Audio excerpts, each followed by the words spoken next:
மார்க்கமுள்ள பெண்ணுக்கு நம்முடைய சமூகத்துடைய வாலிபர்கள் கொடுத்த அந்தஸ்து என்ன தெரியுமா? ஆலிமா படிச்சிருக்கணும். என்ன படிச்சிருக்கணும்? ஆலிமா படிச்சிருக்கணும். காலேஜ்ல படிச்சிருக்க தேவையில்லையா? ஆலிமா படிச்சிருக்கணும். குர்ஆன்ல சில ஜுசுக்களை மனனம் செஞ்சிருக்கணும், அல்லது மதரசா போயிட்டு வரணும். இதுதான் மார்க்கத்துக்கு அளவீடு.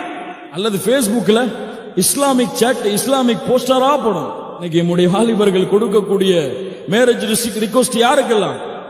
யாருக்கு? Facebookல எந்த பெண் அதிகமான இஸ்லாமிய போஸ்டரை ஷேர் செய்யறாளோ, அல்லது அவளாவே டைப் பண்ணாம காப்பி பண்ணி போறாளோ, அதான் அந்த பெண்ணுடைய ஈமானுக்கு அளவீடு. மாஷா அல்லாஹ், பாரக்கல்லாஹ். அது கீழே கமாண்ட பாத்தீங்கன்னா, இந்த மாதிரி ஒரு மூமினான பெண் இந்த உலகத்தில் இருப்பாளா? அல்லாஹ்வுடைய அச்சத்தை பத்தி போறாளே, லா இலாஹ இல்லல்லாஹ். இதுவெல்லாம் அளவீடா? குர்ஆன் சுன்னாவை தன்னுடைய வாழ்க்கையில் செயல்படுத்தக்கூடிய பெண் யார்?